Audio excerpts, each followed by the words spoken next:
Vamos a empezar la clase de hoy. Ujú. Ups, ahí ya, listo. Bueno, yo soy la doctora Sonia, médico endocrinóloga del Hospital María Auxiliadora, ¿no? Como principal sede, del cual muchos de ustedes están haciendo sus prácticas o la harán próximamente. Pues bien, entonces empezamos primero detallando un poco sobre unos casos clínicos que al final sí vamos a debatir el manejo.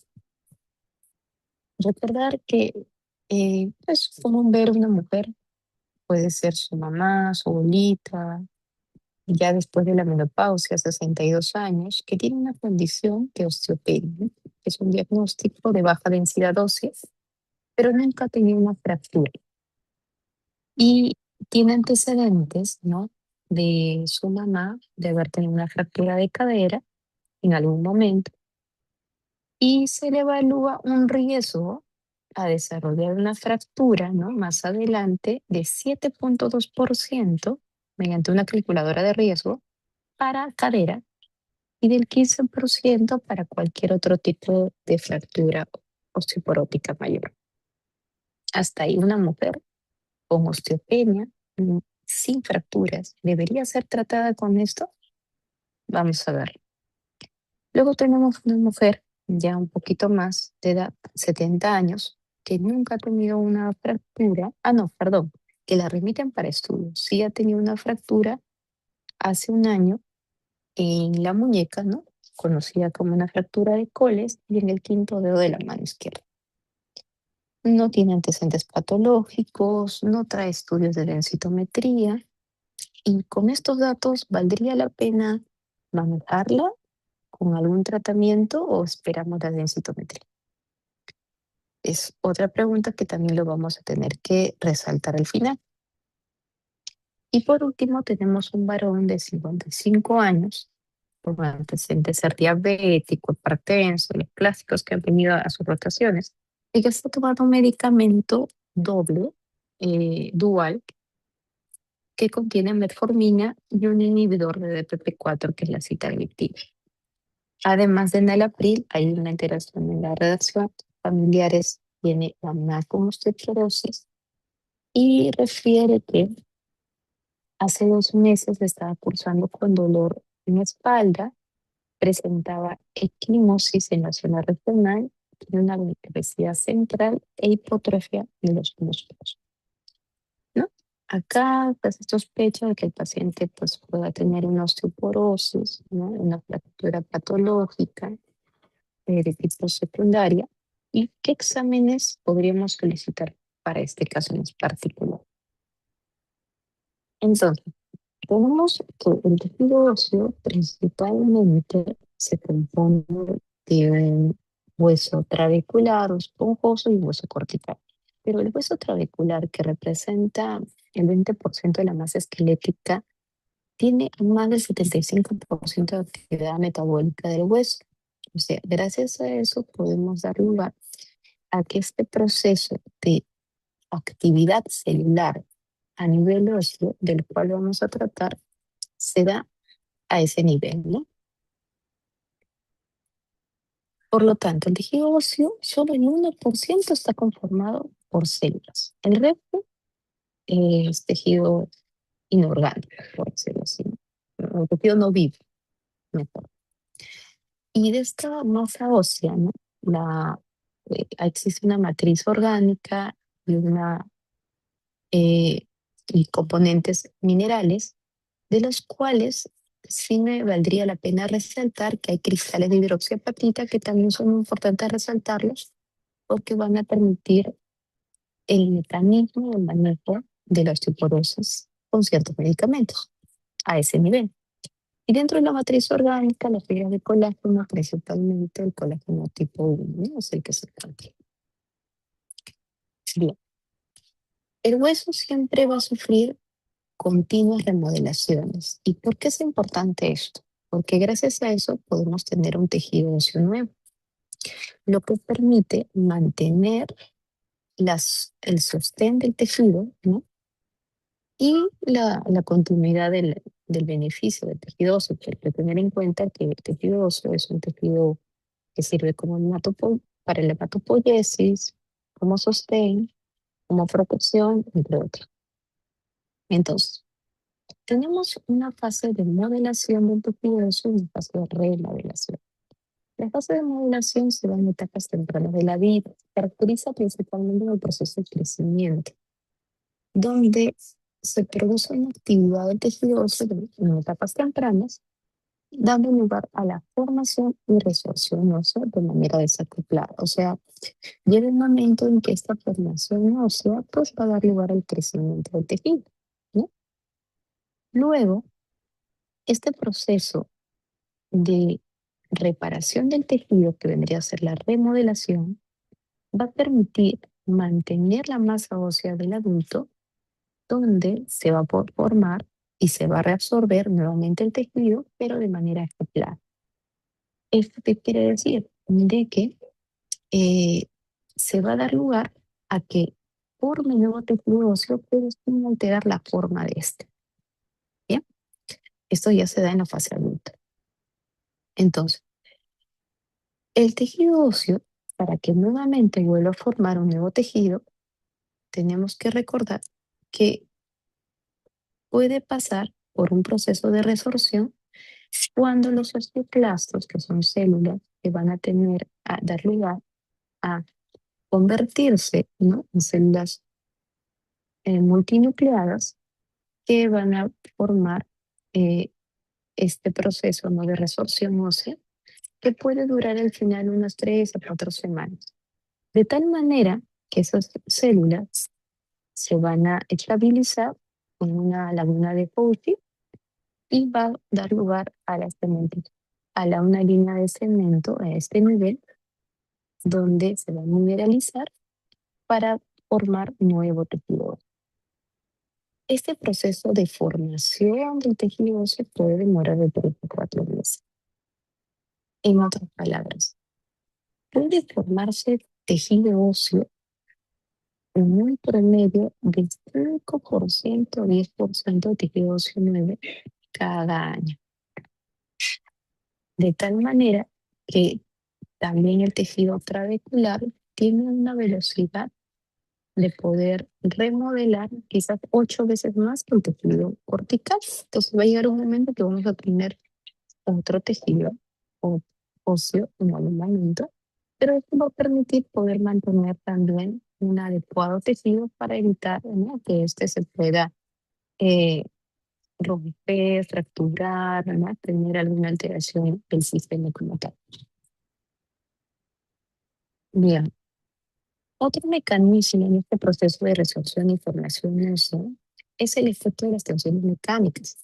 ¿En qué consiste? En el proceso de osteoporosis, donde hay una baja mineralización ósea, hay mayor resorción que formación en el remodelado óseo. ¿De acuerdo? ¿Y qué condiciona esto? Cuando las personas están más tiempo inmovilizadas, tienen más a darse este proceso. De tal manera que el movimiento y la tensión a nivel del tejido óseo, estas fuerzas mecánicas permiten mejorar la formación ósea con el tiempo, como pueden ver, ¿no? Y esto está condicionado al movimiento, está condicionado al ejercicio. Entonces, esto genera mayor impacto en la formación ósea que en los años. Claro, el exceso tampoco es bueno, porque si seguimos manteniendo la tensión a nivel de tejido óseo, este se va a poder perder, ¿no? Y puede aumentar la resorción, todo en un equilibrio. Mm. Ustedes, más o menos su promedio de edad, ¿cuál será? 20 años, 20 años, 22 años promedio, ¿no? Bueno, de acuerdo. Miren, esta es una curva de cómo aumenta la densidad ósea en el tiempo. O sea, más o menos a los 15 años, 17 años, ¿no? Ustedes van a lograr mantener el 75% de su masa ósea en la vida. Hasta los 17 años, ustedes ya han logrado mantener su masa ósea en un 75% promedio. Es importante que los niños y adolescentes mantengan constantemente este estímulo de tensión a nivel del tejido óseo, o sea, con el ejercicio, movimiento, porque de eso, también un tema nutricional, claro, y hormonal, que es parte de nuestro crecimiento, para que este tejido óseo no se escatime al momento de llegar a su pico, que es aproximadamente a los 30 años. A partir de los 30 años se pone una meseta, ¿de acuerdo? Y luego de eso, ¿no? Luego de eso, ya más o menos para la etapa de la menopausia, esto puede bajar, ¿no? Con la edad, a partir de los 50 ya va cayendo considerablemente. Y el riesgo de fractura se genera justamente cuando baja más del 20% la densidad mineralosa.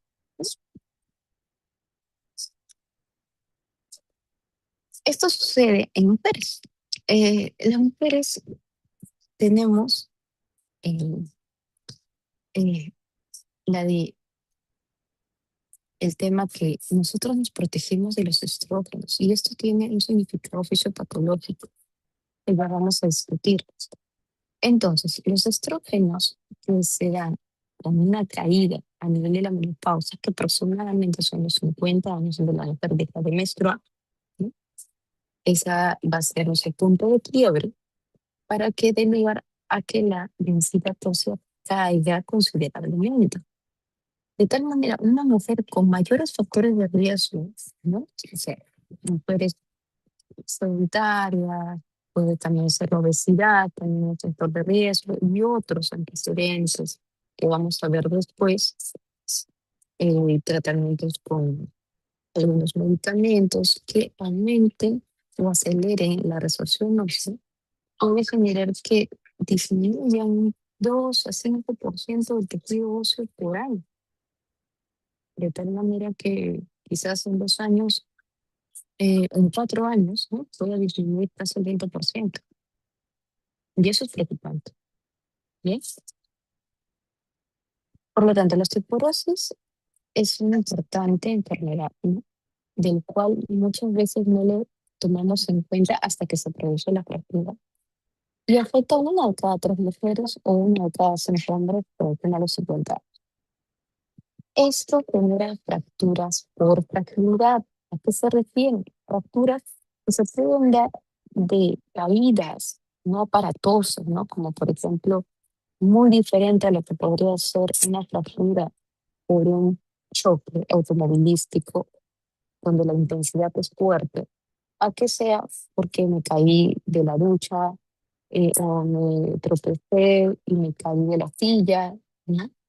Y generé estas fracturas en medio de la vértebra, cadera, antebrazo, que superan los costos por el manejo de enfermedades crónicas, ¿no? Como la diabetes, la migraña, que son más prevalentes. ¿De acuerdo? Entonces, no esperar que suceda para recién actuar. Entonces, manejarlo una vez identificado. ¿Qué cosa identificamos? Una baja masa mineralosa y el deterioro de la microarquitectura del tejido óseo. En este gráfico se observa cómo las fracturas vertebrales que se correlacionan con la pérdida del hueso trabecular, ¿no? Ese hueso que tiene mayor actividad metabólica, se ve mucho más después de los 50, 60 años en adelante. Después, justamente coincide más o menos con la etapa de la menopausia en la mujer. A diferencia de la fractura de cadera, que se relaciona más con la pérdida del hueso trabecular y cortical, pero este se sobrepone más con los años de edad. Y es interesante porque en la mujer la fractura vertebral aumenta considerablemente a diferencia de la edad después de la menopausia. Se dice que quizás estos 3 años puedan tener una condición protectora a este nivel, ¿no? Y esto permitiría que pueda tener una buena, una buena masa ósea a nivel de toda la columna, inclusive mucho más que el varón en el inicio. Después de los 50, 60 años, esta condición se ve aumentada de fracturas a diferencia del varón. El tipo de fractura. Tener en cuenta también que las fracturas vertebrales pueden ser asintomáticas, hasta un 30%, ¿no? Y dónde se encuentran más a nivel dorsal, en ese lugar principalmente. Tener en cuenta que hay que diferenciar, ¿no?, de fracturas metastáticas o de otra causa que pueden estar presentes en cualquier parte, pero normalmente este tipo de fracturas, ¿no?, por la condición, pueden afectar el muro anterior de la vértebra. Cuando hablamos de fracturas por corticoterapia, generalmente pueden afectar las dorsales, ¿no?, entre 9 de 11. Bien, ¿cuáles son los factores de riesgo? Pues tenemos historia de fracturas. Una persona que ya tuvo una fractura previa puede tener hasta un riesgo eh, de 1 en 5 o hasta casi el doble de poder desarrollar una nueva fractura en el tiempo.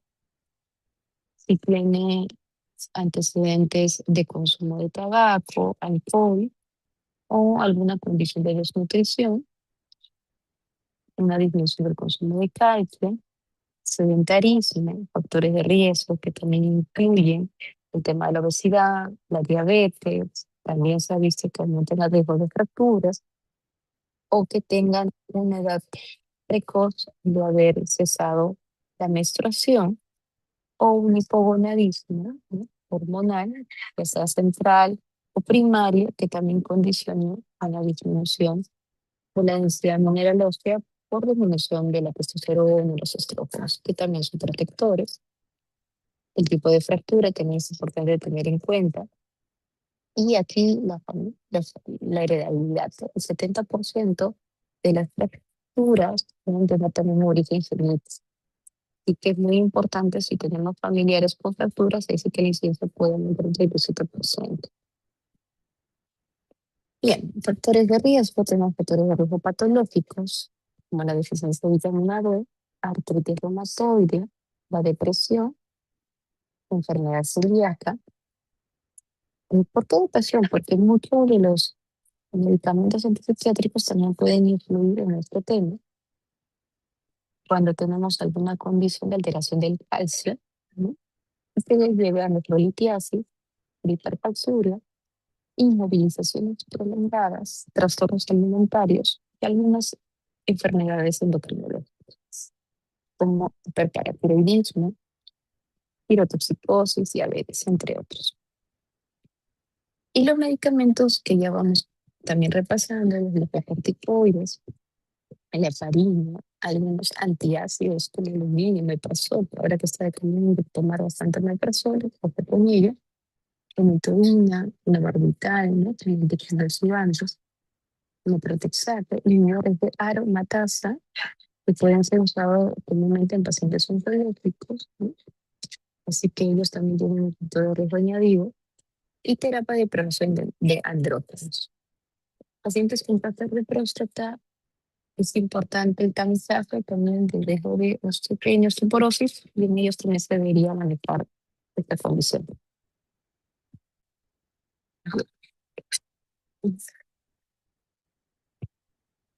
Entonces, tenemos la fisiopatología. El sistema RAN-RANligado.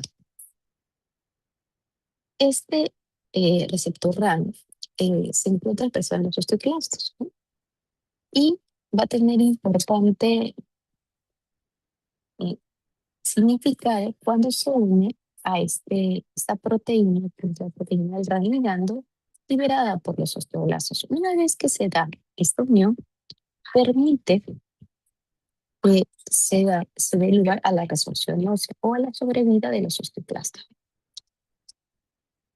Para eso tenemos a la osteoprotegerina, que estabiliza la resorción y la formación ósea, bloqueando esta unión, inhibiendo al gran ligando y permitiendo la remodelación ósea de manera tranquilizar.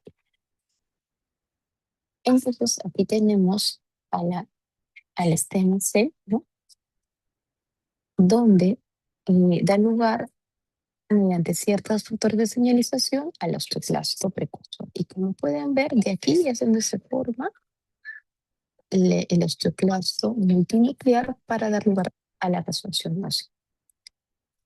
Paralelamente, los osteoblastos van a formar proteínas de señalización para activar a este osteoclasto y se dé lugar a ello, así como también proteínas que van a bloquear al gangliando para que se equilibre la formación ósea.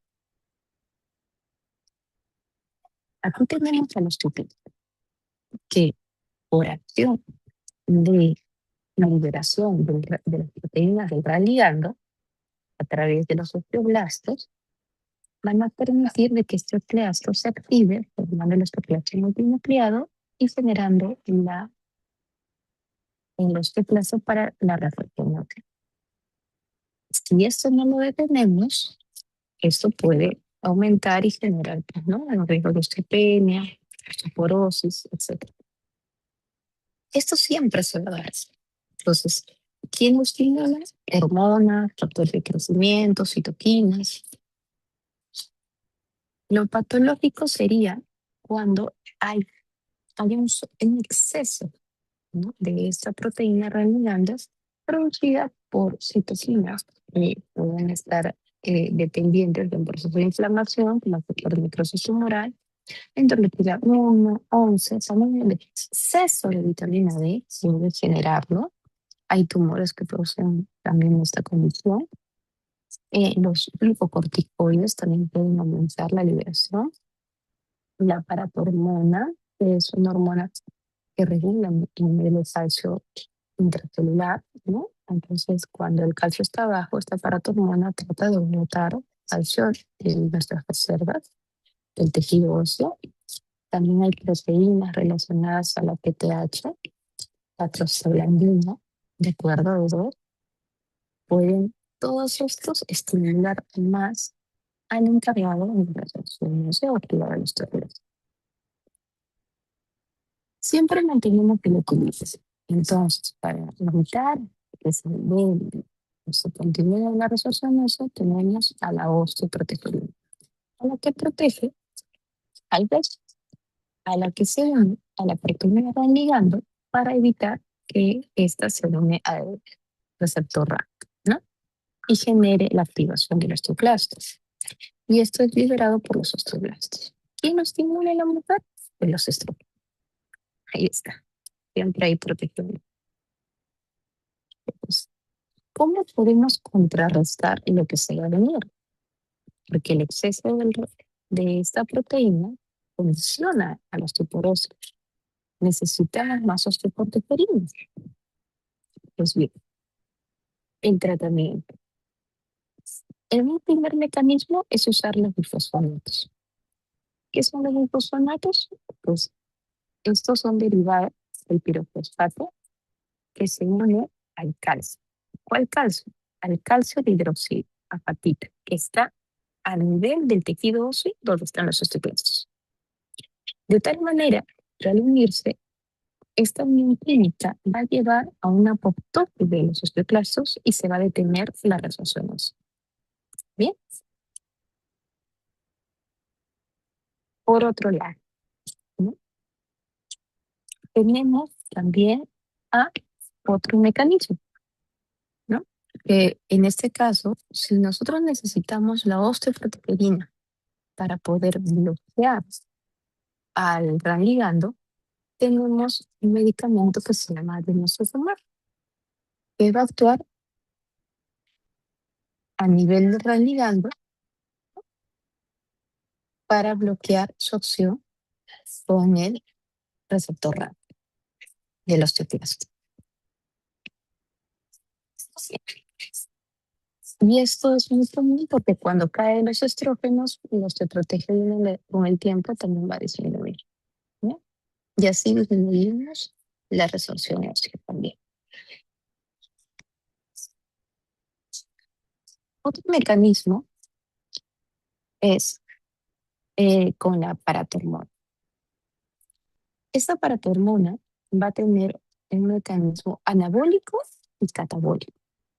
Se dice que cuando la paratormona se libera de manera continua, produce una vía catabólica, donde genera mayor liberación de la proteína de gran ligando y disminuye la osteotropoferina, aumentando la absorción ósea. Paralelamente, cuando la paratormona se da de manera intermitente, ¿de acuerdo? Esta va a generar en el osteocita, disminuye la esclerostina, que genera una activación de la vía de WNT y esta estimula a una vía que se retitos en los osteoblastos.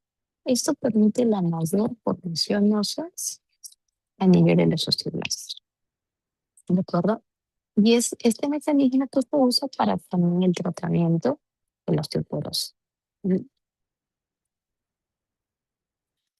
El diagnóstico.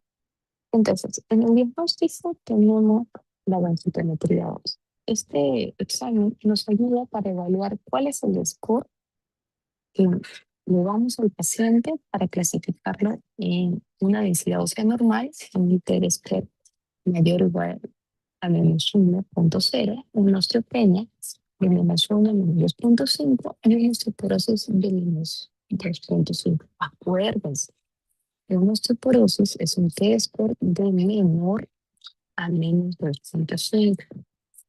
¿Bien? Entonces, esta puntuación, esta puntuación me permite poder determinar, ¿no?, si este paciente ya tiene una osteoporosis y yo puedo ya iniciar el tratamiento con el caso. Bien. Entonces, ¿en qué pacientes lo debemos hacer? En mujeres en menopausia, de acuerdo, por encima de los 50 años, y en varones va a depender, por algunas literaturas mencionan encima de los 60, 65 o encima de los 70 años. Porque generalmente la andropausia empieza a partir de cero. Hay que consultar un historial detallado de fracturas antes de someter a un paciente a la exploración, ya que se debe evitar en el lugar de la fractura. Cuando se realiza este examen, escribirlo en mujeres que estén embarazadas, se debe evitar suplementos de calcio al menos 48 horas antes y los glifosatos el día del procedimiento. La exploración debe posponerse al menos durante 2 semanas si se ha utilizado radiocontraste previamente. Cuando nosotros evaluamos el estudio del calcio o el hueso, no debemos pedir siempre lo principal con respecto a un hemograma. Podemos pedir también, aparte de calcio, fósforo, creatinina,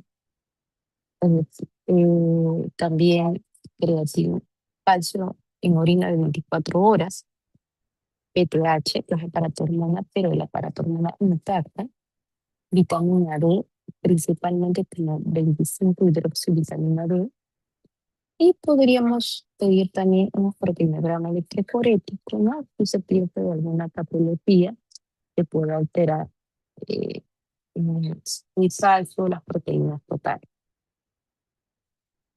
Algunos marcadores de formación ósea, como la osteocalcina, la fosfatasa alcalina ósea, son importantes considerarlos.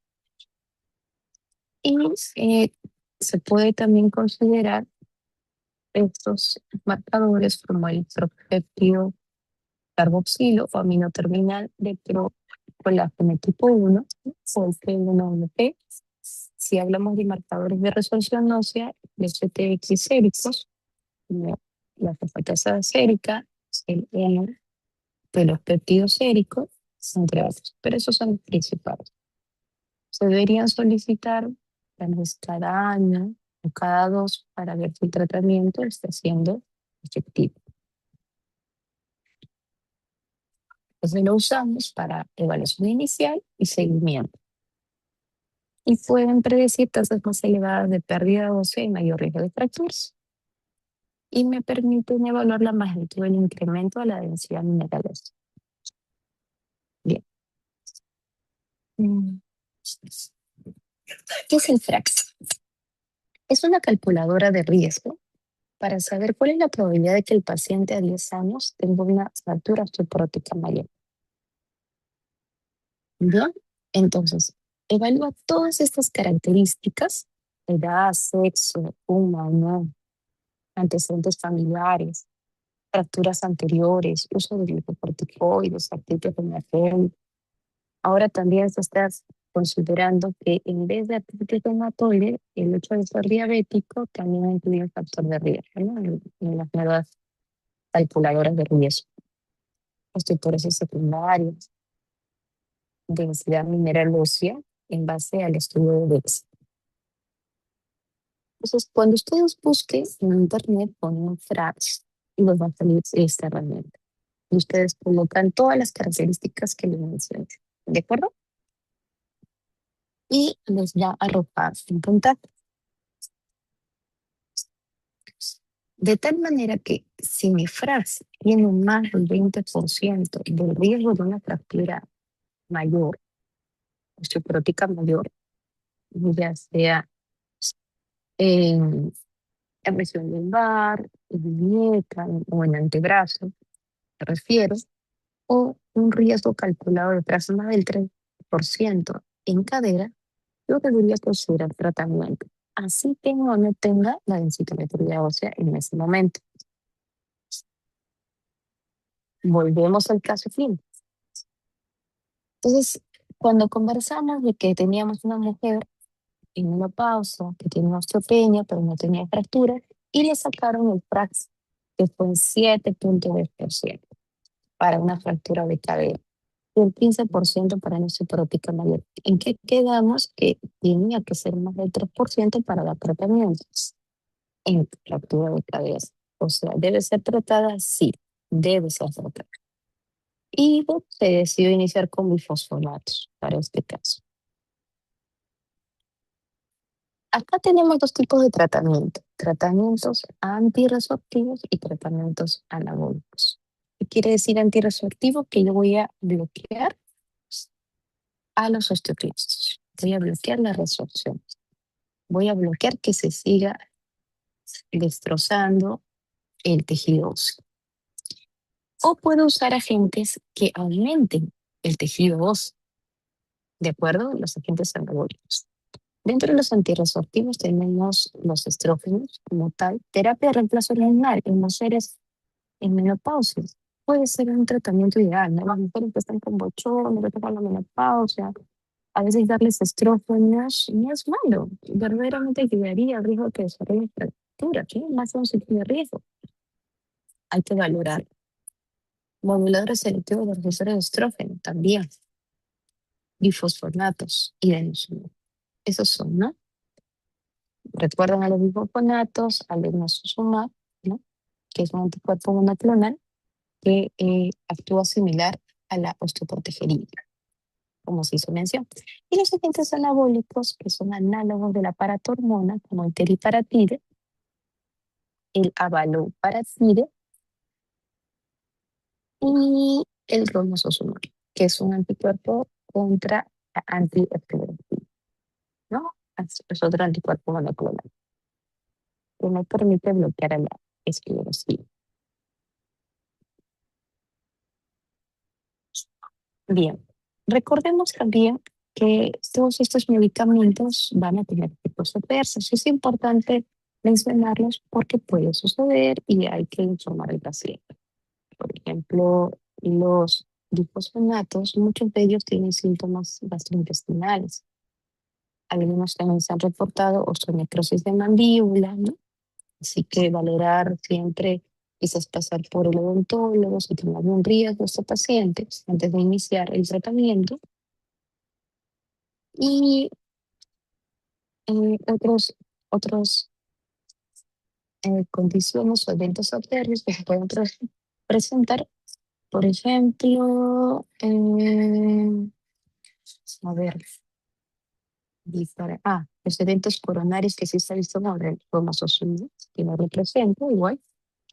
Y, bueno, el denosumab, también la osteonecrosis de mandíbula también puede estar presente, el teriparatide Así se ha visto un incremento de riesgo de osteosarcoma, bueno, en algún reporte de estudio, ¿no? Tenerlo presente también. Cuando vemos qué es lo que mejora más de estos medicamentos a nivel del hueso. Como pueden ver, todos mejoran o disminuyen el riesgo de fractura vertebral, ¿no? Tiene un buen efecto a ese nivel. Pero cuando hablamos de fracturas no vertebrales, como antebrazo, entre otros, podemos ver que algunos bifosfonatos no tienen mucha acción, como el ivandronatos, que es un bifosfonato que se da de manera mensual y tampoco tiene efecto sobre la fractura de caderas. El ácido solendrónico, que es un bifosfonato endovenoso, que se aplica de manera anual, ¿no? Tiene un efecto para las tres condiciones.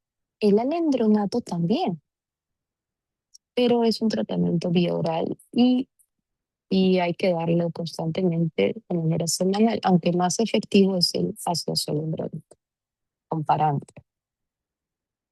Pero también tenemos los tratamientos anabólicos, ¿no? El denosuzumab, que es un tratamiento antirresortivo, también tiene un buen efecto para las tres condiciones, pero es mucho mejor con el ácido solendrónico comparando. Entonces, el tratamiento va a reducir el riesgo de fracturas de cadera hasta un 40%. Imagínense, 40%. Y las fracturas vertebrales pueden también darse hasta un 70%.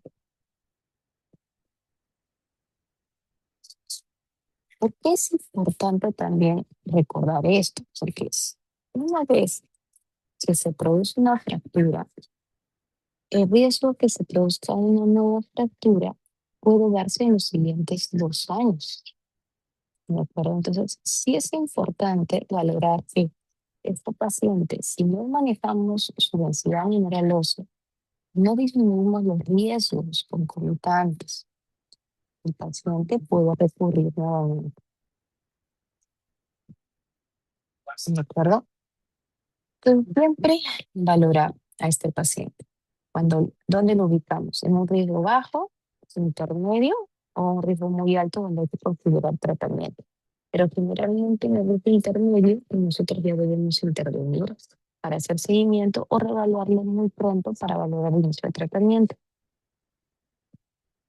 ¿De acuerdo? Porque este paciente puede tener, una vez que le hago la densitometría ósea, yo puedo evaluar nuevamente, reclasificar sus riesgos. Si está muy bajo, puedo continuar seguimiento, pero si ya el riesgo es alto, hay que ya dar tratamiento. En el caso clínico 2, ¿no? Tenemos a una mujer de 70 años. Ella sí venía por un tema de fractura de hace un año, una fractura de coles, no de antebrazo.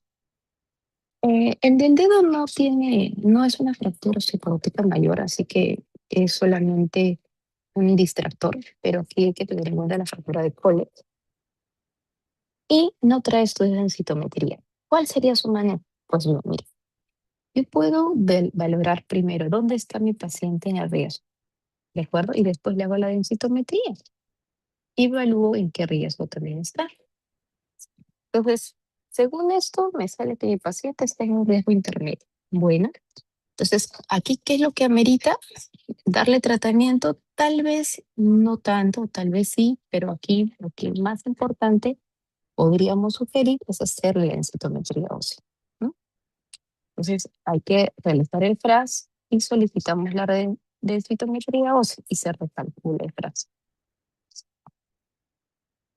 Cuando tenemos un riesgo bajo,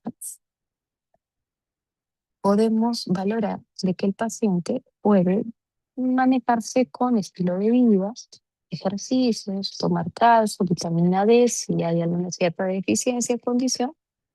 Si es un riesgo alto, debemos valorar iniciar con bifosfonatos o inhibidor de la resorción ósea, de preferencia. Pero si el riesgo es muy alto, yo lo que necesito es formar hueso. yo lo que necesito es formar hueso, entonces voy a pensar principalmente en anabólicos. ¿Cuándo es riesgo muy alto? ¿Alto o bajo riesgo? Mm, bien. Si tenemos en el riesgo bajo, bueno, una mujer posmenopáusica no tiene antecedente de fractura, tiene un puntaje de score más de menos cero, de 1.0, una probabilidad según FRAX menos del 20%, ¿no? Sumando este puntaje. Sí, también un porcentaje de riesgo menos del 3% de cadera. Ya, hasta ahí todo bien. Un riesgo alto, edad más de 65 años, así sea varón, pero sumando que una fractura previa, más de 12 meses, ok, que tenga un T-score en menos de 2,5 o un T-score en menos de 1 a 2,5, o sea, una osteopenia, y la probabilidad según FRAX que tenga una fractura osteoporótica mayor de más del 20% o una fractura de cadera más del 3%, ¿no? Esta paciente, que es el anterior caso, realmente tal vez sí ameritaba ya tratamiento porque he tenido un antecedente de fractura osteoporótica mayor, ¿no? Así sea hace poco más de un año. Y quizás sí debimos empezarle el tratamiento antes de valorar la densitometría, ¿de acuerdo? Pero sí es importante que si hay duda en el tema de la fractura o no, es mejor realizar la densitometría para valorar y calcular el riesgo, ¿no? De iniciar con cuál tratamiento sería el ideal. Porque si el riesgo es muy alto, ahí es diferente. ¿Cuándo será? Cuando la fractura fue en los últimos 12 meses, cuando hay antecedentes de fracturas múltiples, eh, cuando hay fractura mientras está en tratamiento de osteoporosis y cuando el T de score es muy bajo, o sea, menos de menos 3,0 ya es demasiado, es muy poco frecuente que se encuentre esta condición, menos de 3,0, 3,5, y una probabilidad de una fractura osteoporótica mayor más del 30%, más del 4,5% para cadera. Aquí debo empezar con anabólicos, ¿de acuerdo? Entonces siempre es bueno valorar cuál es mi riesgo para ver cuál es el medicamento que yo voy a usar en el tiempo. Recientemente se publicó unas nuevas directrices para el tratamiento de osteoporosis de una sociedad americana del estudio numerológico, donde menciona lo siguiente, por ejemplo, eh, debemos recomendar tratamiento de acuerdo en los siguientes casos. Si mi paciente no tiene historia de fractura, pero tiene un T-score en menos de 2,5, ¿ya? Entonces yo podría empezar en cualquiera de, ya sea a nivel de la columna, a nivel de la cadera o a nivel del antebrazo, yo debería empezar con bifosfonatos principalmente. ¿Bien? Pues son medicamentos antirreceptivos. Pero podría considerar anabólicos si es que mi T-score es menos 2,8 para una, para lo que vendría a ser cadera, o menos de 3 para lo que vendría a ser la lumbar. Mira, cambia un poquito el contexto, dependiendo del T-score. Ahora, si mi paciente tiene antecedentes de fracturas, ¿no? Dentro, recientemente, dentro de los 2 años, mira, pues, y yo tengo un T-score de menos de 2,5, yo debería empezar con eh, anabólicos. Hablamos de análogos de PTH o el famoso SUMAP, ¿no? Que es la antiesclerosis. ¿De acuerdo? Si ya tienen presentes fracturas tempranas, yo debería empezar con anabólicos. Ahora, si también hay riesgo de fractura inminente o una reciente fractura o varias fracturas, yo sí o sí debo pensar con anabólicos. ¿De acuerdo? Entonces, el riesgo de desarrollar una fractura va a ser independientemente de tener una densitometría ósea para, y tener evidencia de fracturas múltiples, yo puedo empezar de una vez con medicamentos principalmente anabólicos para mejorar la formación ósea, pero si el paciente tuvo alguna fractura, pero quizás no tan temprana, pero evaluó el T-score y salió menos de 2.5, yo debería valorar iniciar con un anabólico. ¿De acuerdo? Ahora, si sale más de 2.5, podría también iniciar como primera línea un anabólico. Va a depender del acceso, les diré, porque no todos pueden empezar con anabólico. Aquí yo podría empezar probablemente, si ustedes por estar más de 2.5, con un antirresortivo, con un ácido zoledrónico, un alendronato o demoxazolato. Si no pueden, si tiene posibilidades, podría iniciar un anabólico. Pero si no tiene historia de fracturas, pero el T-score está bajo, ahí sí podría empezar con bifosfonatos. Por último, el caso clínico 3, donde tenemos un varón de 55 años con antecedente de diabetes tipo 2, hipertensión, y se sospechaba de unos osteoporosis secundarios, ya que presenta hace 2 meses lumbalgia, liquidez regional, obesidad central y hipotrofia muscular. ¿Qué podríamos solicitar? A ver, ¿en qué caso estamos? Estamos en un caso de síndrome de Cushing, ¿no? Este es un clásico paciente. No todos los diabéticos hipertensos son como tal, puede ser una condición secundaria también a Cushing. Se trata el Cushing y se me fuera esta patología. ¿De acuerdo? Entonces tenemos que este paciente se le pidió calcio, fósforo, PTH para hormona, estaba normal. Tenía la vitamina D un poquito baja, en 24, normal es de 30. La calciura estaba normal, la función hepática, renal, tiroidea normal, aparentemente un poquito elevada las transaminasas, la electroforesis de proteínas normal, la inmunofijación de orina y cadenas ligeras en orina también normales, la testosterona total estaba normal, más de 400 idealmente en varones, no menos de 300 al menos, y el cortisol en orina, las 24 horas, también en rangos altos, hasta 10 veces por encima del punto de corte inferior. Y cuando se le hace el examen de cortisol post-extra de 1 miligramo, también salió súper elevado, con una CTH en 45, o sea, más alta de la que se espera. Lo cual se confirma que hay una hipercortisolemia, un síndrome de Cushing, confirmado por 2 exámenes de laboratorio de screening, con una evidencia de ACTH alta, más de 20. Es un síndrome de Cushing ACTH dependiente. En otras palabras, bueno, se hizo la evaluación de una resonancia y se confirmó la enfermedad de Cushing.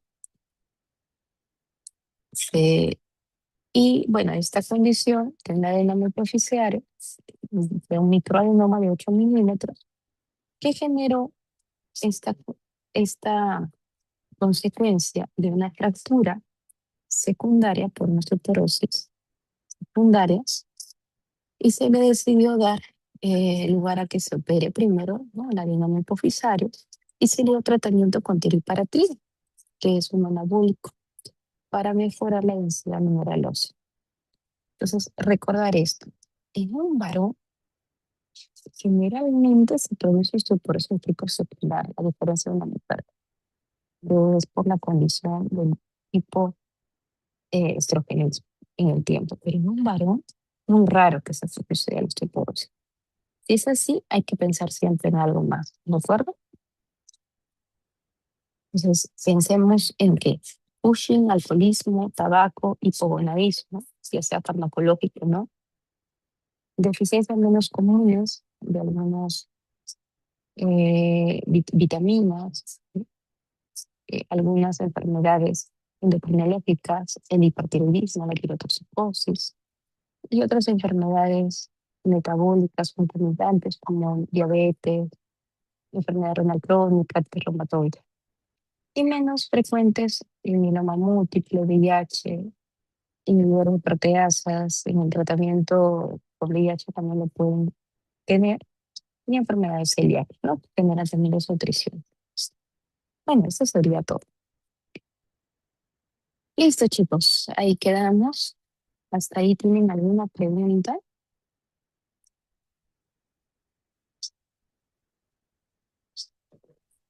No, doctora. Muy bien. Entonces ya tenemos un poquito más de idea para poder diagnosticar a nuestros familiares sobre esta condición. Espero que lleguen al final con una osteoporosis ya marcada y el tratamiento sea muy complicado. Empecemos desde hoy, ¿no? A nosotros también cuidarnos, a valorar también el tema del ejercicio. Se menciona que hoy en día el hecho de la obesidad, la sarcopenia, nuestra condición metabólica también exacerba más la osteopenia y osteoporosis. Es por eso que esto no solamente lo ve el reumatólogo, ¿no? Desde nuestro punto de vista es mejorar los factores de riesgo para poder evitar el desarrollo del desenlace de estas fracturas. El screening podemos hacerlo también con una densitometría ósea en mujeres por encima de los 50 años, posmenopáusicas, y varones por encima de los 65 años. ¿De acuerdo? Muy bien, chicos. Cuídense mucho. Que tengan buena tarde. Gracias. Muchas gracias, doctora. Buenas tardes. Gracias.